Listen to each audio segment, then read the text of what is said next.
Misty mountain hiking tracks up here at Ravenshoe off the Cannabullen Falls today. You!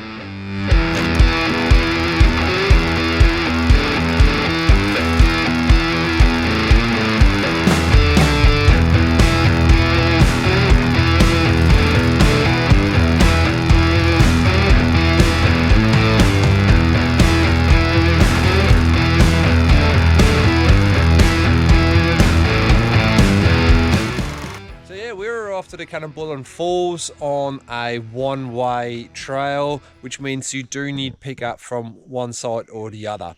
Now I'm leaving here at the Hinton Creek, or near the Hinton Creek campsite, and I'm making my way up towards Ravenhoe, where Jenny will pick me up.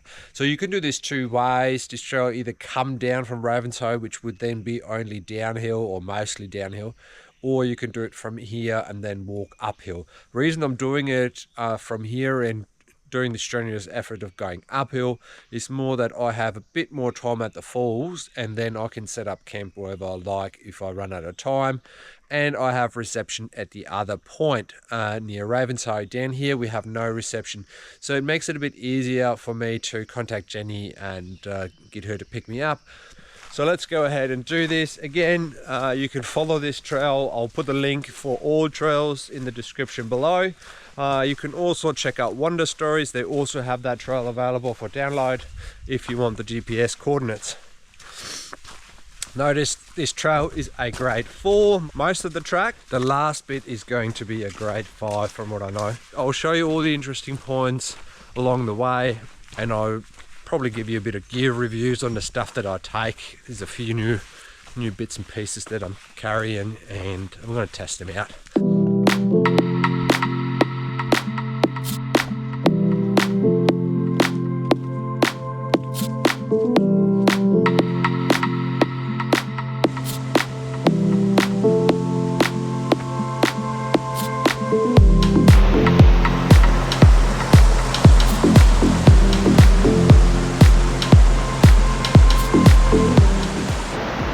As always, I use my phone on these trails for primary navigation, and I've got All Trails on here. So All Trails is an app you can download, and it has the maps on here, the track on here. You can download satellite images, so really cool little app to have if it's a marked trail or any trail that's sort of you can download.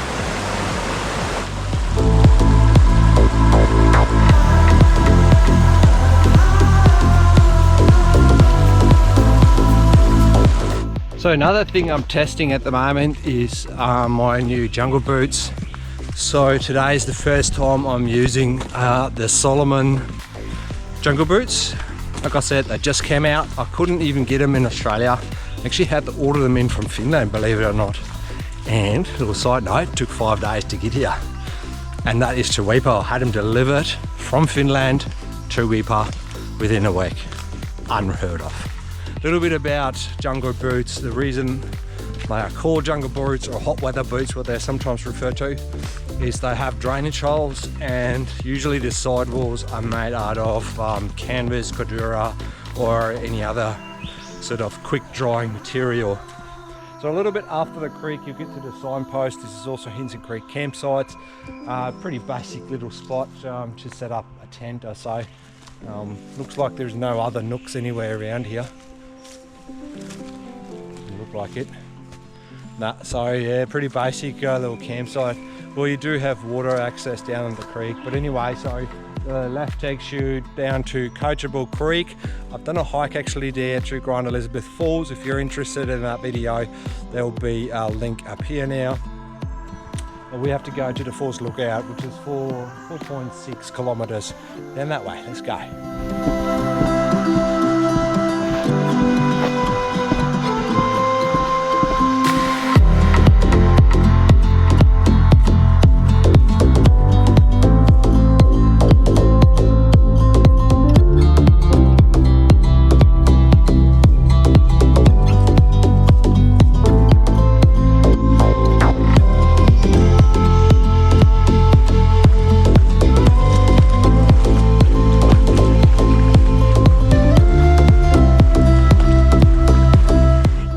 Another little safety tip here is to always have one of these sticks or a walking pole, whatever you call those things, just to get your balance a bit better.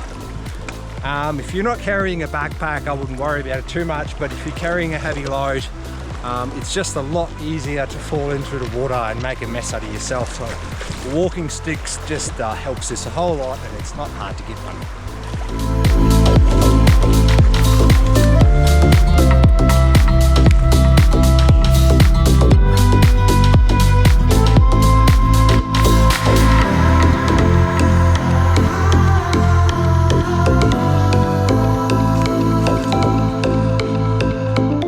Alright, I've now come very close to the falls. I think it's only 100 meters or so to the actual falls. It's a steeper descent now. So here is where I'm going to drop my pack and change over to my recon gear. I'll show you a little bit about that now. Alright, now when you're hiking in remote areas, you'll come across obstacles a lot. So like I said, landslides, fallen trees, missing trail paths, you know, all sorts of stuff where it just stops you from going where you want to go on the beaten path. That's when you have to start venturing around it.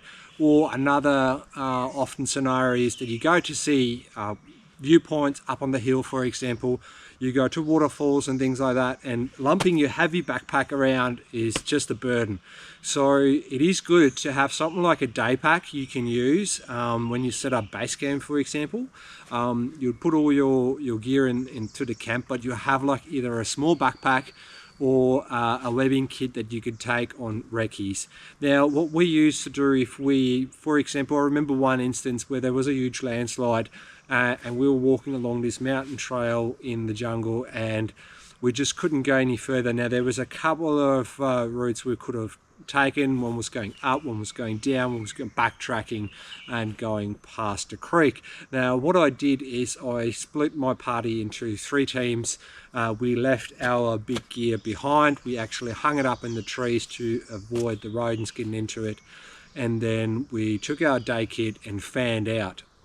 All of us had GPSs and safety gear, obviously, and then we all met back at the point where we left the bags and discussed the individual routes or the best route to take.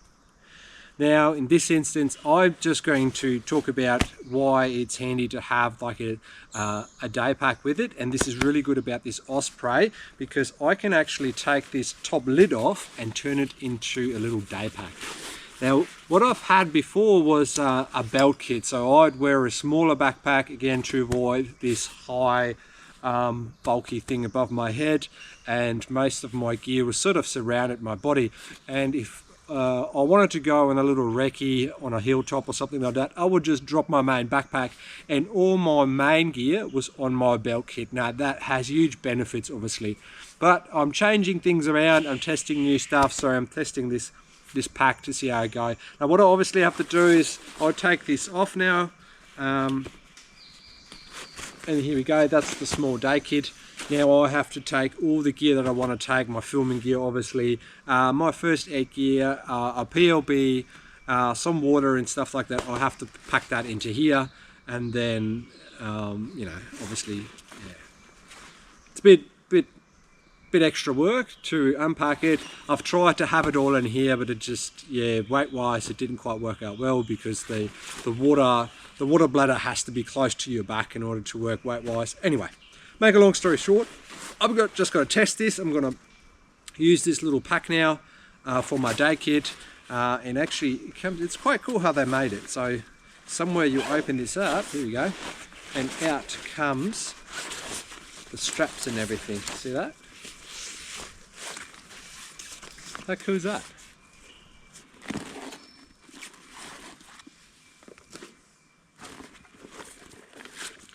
Now, these are the army kits or the army pouches that I use, and the reason I use them is because they have this MOLLE system in the back. Now, First of all, they're not very expensive, so that's another benefit to them. But also with the molly kit, if I have my military style backpack, I can attach all these things on the outside and they're very easy to access. Plus they help me keep a low profile on the top, and then I can distribute stuff depending on its weight on the backpack a bit more evenly.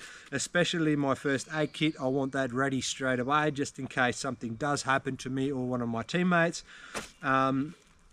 If I have it strapped to the back, this thing just pulls off. It's a Velcro strap one, and someone else of my team could use it if they need to.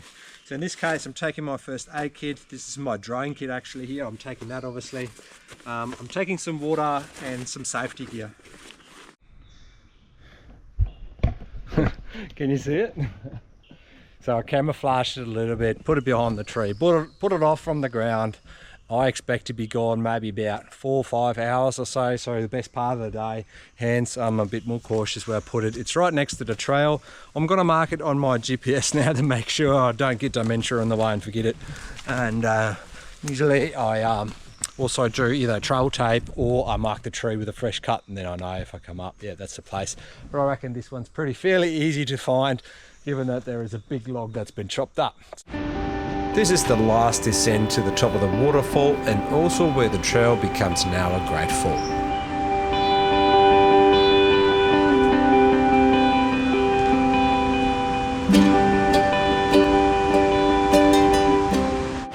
There we go. That's the upper falls, and the drop is just down here. So look, it's not bad at all, although I did take 2 falls because it was super slippery, but it's not, I wouldn't consider it dangerous or anything. You just fall. A lot of moisture in the ground, but check this out. That's where we're going now.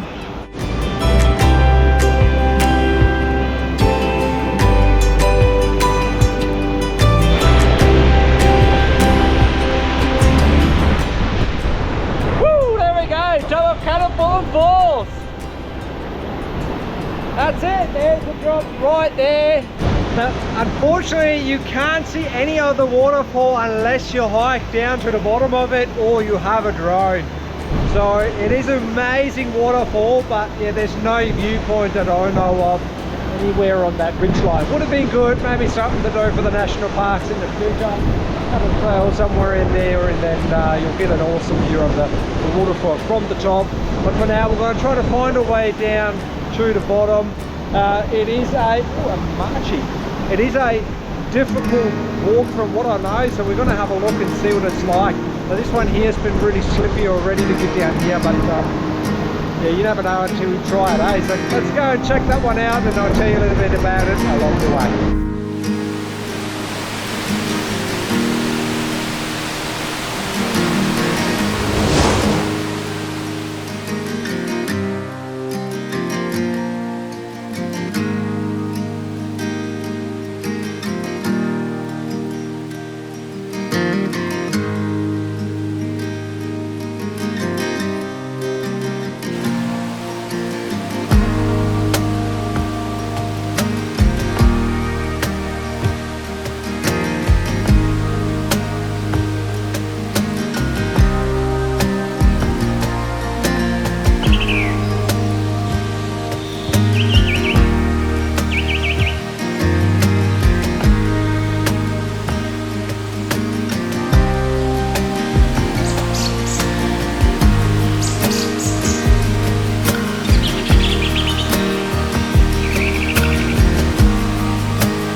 So we're going to try to get to the other side first. And when picking our way across the water, always look for the shallowest, obviously, and use a stick if you can. Face yourself towards the flow of the water, and also poke your stick towards the flow of the water, and then go across it sideways. That's the safest way across a river. So now here you can see the marking tape, the flagging tape. This is where the other trail starts, and it goes uphill there. So just next to the two waterfalls, if you're interested. It's fairly easy to see, and just follow the marker, I guess. Obviously get your GPS data if you have. You can get it. There is a place called Wander Story. I'll put a link down there. You can get your GPS coordinates for this track from their website. Alright, now this is more off track rather than a trail. Keep that in mind if you're doing this one. Probably wouldn't attempt it in any wet weather. I'll see how I go now. I'm pretty confident I can actually do this with the terrain. Alright, as you can see, there is some trail marker along the way, but the trail is not very clear to see, so keep that in mind. Do take some safety precautions, have a GPS and a backup available. Ideally a map, compass would help, but also I carry a GPS and the phone. Both of them are in a redundancy, so if one fails, I've got one to get me out. So the trail now follows sort of a razorback or a ridge line, and then starts to descend quite rapidly.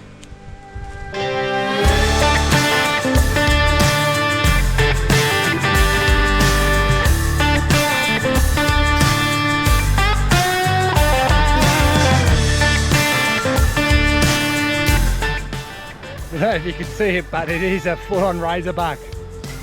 There's a deep drop down there, and there's a deep drop down here as well.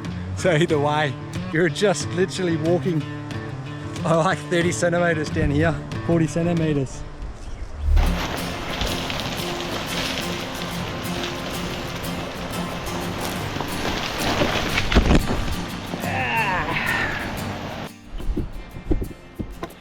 Alright, well that was the descent coming down. That was probably the most sketchiest part, but look, there's roots there. Yeah, it is dangerous, so just make sure you got 3 points of contacts all the time. Just go on your fours if you have to. The ground is very low, so you could lose your foothold. I slid 2 or 3 times, but it's not like you're falling into the abyss like some of the other places I've been to. So it is manageable, just be very cautious.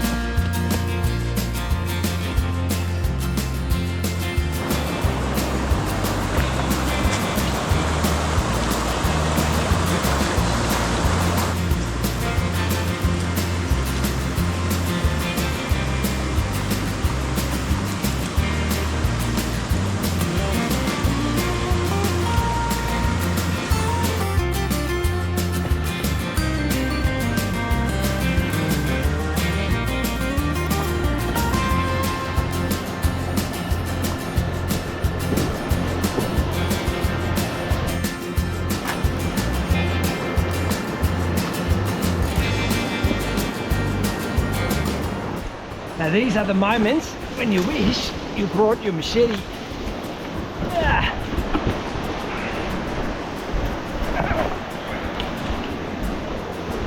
go through this scrub. And it's thorny too. Slices up your hands and arms.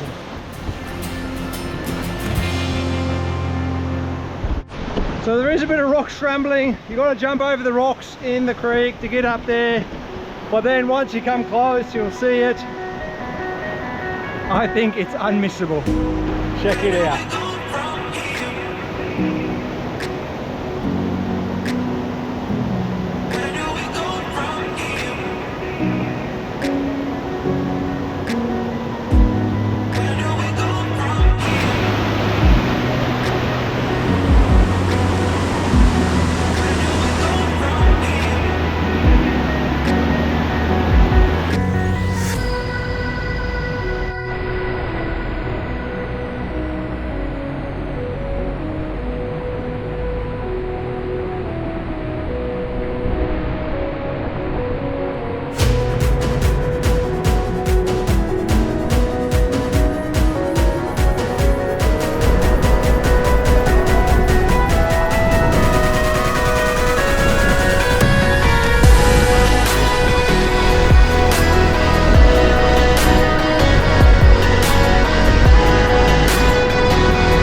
As amazing as it is, I just found out as I'm trying to take a photo of the waterfall, I lost my bloody phone. Oh my god. But it comes to show that redundancy is super important, eh? But this is not a sort of redundancy I want to know. That makes things just a whole lot harder for me. Not only do I have to walk back to Ravenshoe myself now, because I can't call anyone, I can't fly the drone either now. There is a small chance of me finding it. I have no idea if the Hey Google thing will work. I found my phone! Oh my god! How good is that? I gave up. I was searching, like, walked really slow on the way up. Looking and looking, thinking it must have dropped where I had one of those slips, but there was nothing. Felt like an idiot because I kept on walking and saying, hey Google, hey Google. And then I walked up here and it was literally on the floor, right in front of me. Alright guys, we're back now. I got all my gear, everything is back in order, super good. I've just topped up my water bladder with the water down from the rainforest. Now, you should always filter the water, even though it's clear. I mean, look, there's times when I just drink it, you know, it just depends. But in general, I would always recommend to treat it before drinking. Problems that could happen, especially in the jungle, is that there's a dead animal up there and then, you know, the bacteria flow down the water and so forth. You never know. Anyway, so there's a couple of options we have in terms of filtration. You can go over the board probably and buy those cut-it-in filters. I have one myself. Problem with them is they're super heavy, but on the good side, they pump a lot of water through. So look, if weight is not an issue, you can do that. I have my basic water filtration kit here that I take on everywhere, which consists of a millbank filter. If you don't know what that is, it looks a bit like a sock. There you go, like that. It's just a sock sort of, and you put your dirty water in here, and then it filters out at the bottom. So this filtration system is my primary filtration system. If worse comes to worse and I have to get some really dirty water, then I'll do that, and it just clears it a little bit. It doesn't take all the bad stuff out. It'll have to be treated again. So the next step I would then do is to use my my main water filter, which is this one here. That's just a Cannabullen gravity filter. I'll pour the water in here, and then this connects in here. I'll let it hang, and it drips out. Look, they're good, they're lightweight, you know, they filter most stuff out. This together with the millbank, it's probably sufficient enough for filtration. At least it did me so far. Problem with these ones is they clog up. I've had issues with them before, and then, yeah, they're not as easy as they say. You're meant to like fill them up with water, shake them a bit. Yeah, it doesn't always work like that. But anyway, I got that. To be honest, most of the time, all I use is this, and that's what I'll be using now as well. That's Batidine, standard Batidine. And this one I actually still have from Thailand from my expeditions over there. This is years ago. This is probably out of date anyway. But I can't see how Batidine goes out of date. Well, it has served me well so far. So what you do is take Batidine. This is the cheapest option. You don't need to go and buy these chlorine tablets. I've used them myself. They personally give me diarrhea, so this one works well. The only downside of this one is you have to wait 30 minutes before it works, and you also have a bit of taste of iodine. Now this depends a bit on how bad the water is. If it's fairly clear water, I use 4 to 5 drops per litre.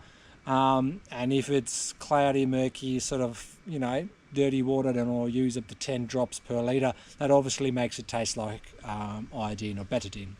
But in this case, the water is fairly clear, so I'm not fussed with it too much. I just go with my standard 4 drops per litre. 6, 7, 8, 9, 10, 12. And I'll give it 1 extra. And there's my water filtration, pretty much done. Another method is obviously boiling, but that takes time and uses fuel.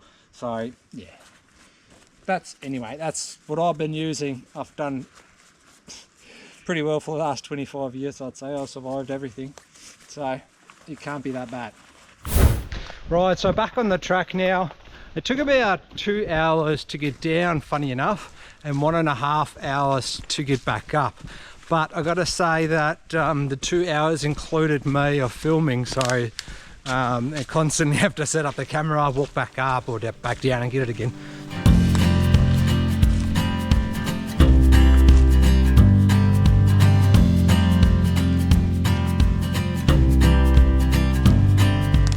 Alright, there you go, that's me. Hope you can see it.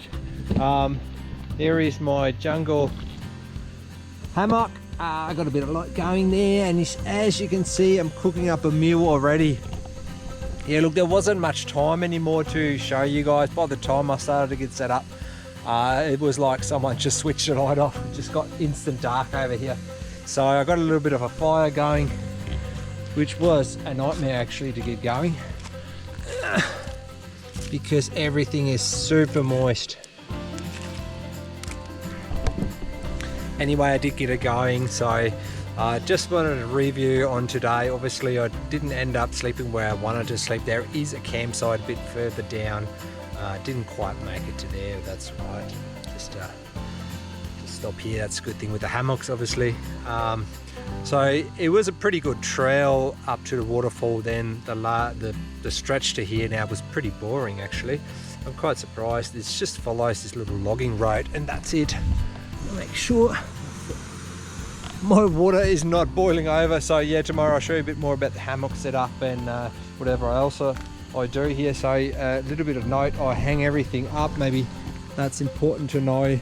I put everything up the ground. All my clothes are drying out there. If it was raining, if I'm thinking it's rain, I'll put them underneath the basher sheet, underneath the shelter. One more thing probably to note, when you go and look for campsites, just have a look above you and make sure there's no dead branches above you. What I've had before is that it started to rain, these branches would soak up and then they would come tumbling down. So yeah.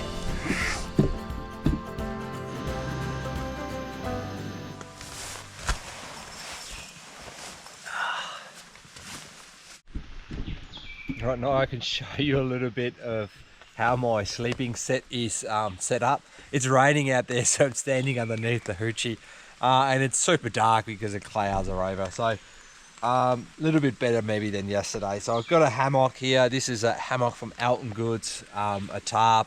The whole kit is from Alton Goods. I'll put a link in the description below. Very lightweight, very good material hammock. Now I've got a ground sheet on the bottom here, so you can see where I tucked all my stuff. And that just gives me room to cook and to be in the dry when I get at a hammock. Also from Alton Goods, by the way. So yeah, this tarp here, you can set that up in a million different ways. This is my standard setup.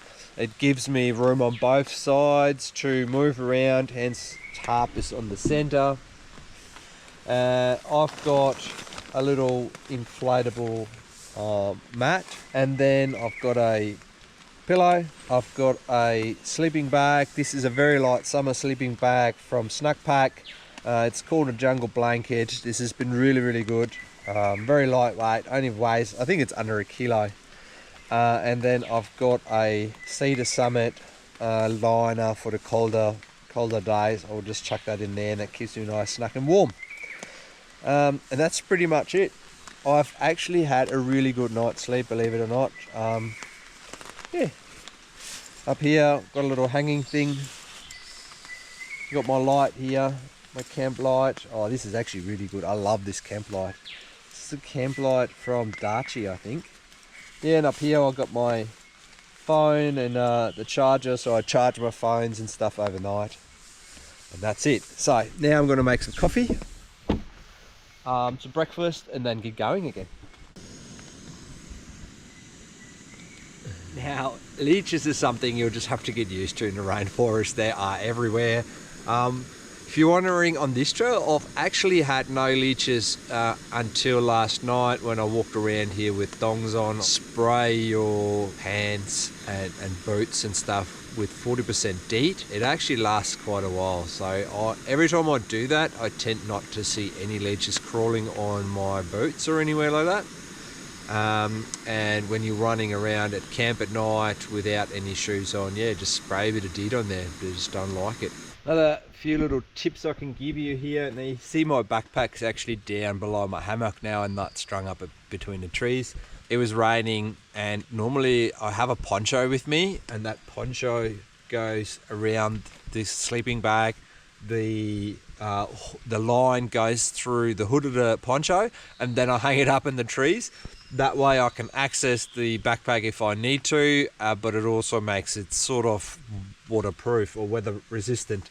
Now I didn't bring my poncho. I brought a rain jacket for a difference. Just wanted to test it out, how it works.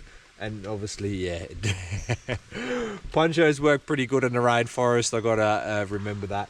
And boots also, I had to bring them in. Now you can leave them on the ground, it's not the end of the world, but what I do is I usually then stick the socks in the top. That just prevents the critters from going in there. There's a few times where I had centipedes crawl in there, and that's not so good. And yeah, just shake them out all the time. Scorpions like that sort of damp and dark place as well. If they see that, then we're like, that's a good house for me. And then put your feet in there in the morning, and then it hurts.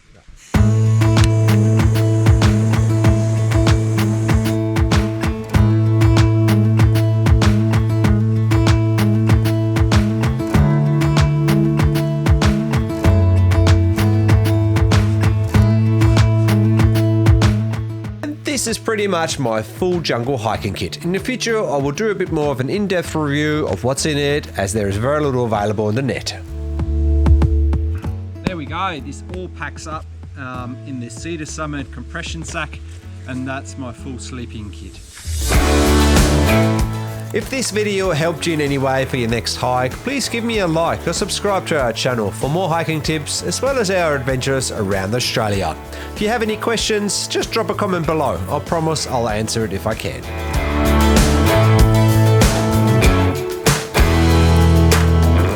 It is now time to cover the rest of the trail, which takes you along the Misty Mountain track. It's fairly easy going, but crosses a few rivers and streams.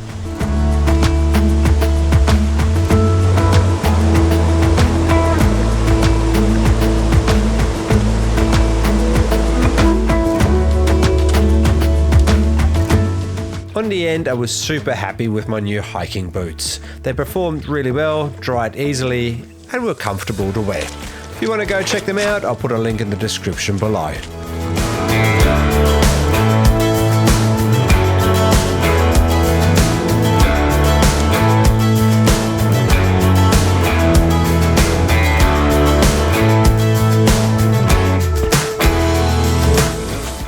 Yeah, there you go. These are the perks with the jungle boots. If you were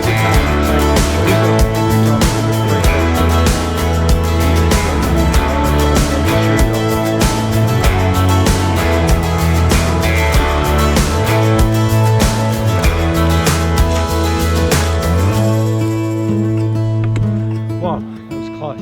That looks like a red belly to me. Highly poisonous, and it's right on the footpath. That would have been a tricky situation. Getting bitten by that thing. I'm gonna have to find a way around this thing now. That is one lucky eye, hey?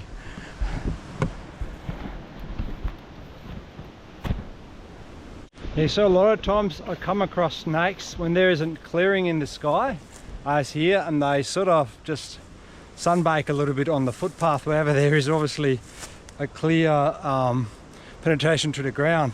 So you got to be really careful sometimes. That's it from me, from the hike. Hope you enjoyed it. If you do, check out one of the other videos that I have where I'm hiking up here in Queensland. This is my last hike in the rainforest, unfortunately. We're moving on. We're going to more temperate climate soon.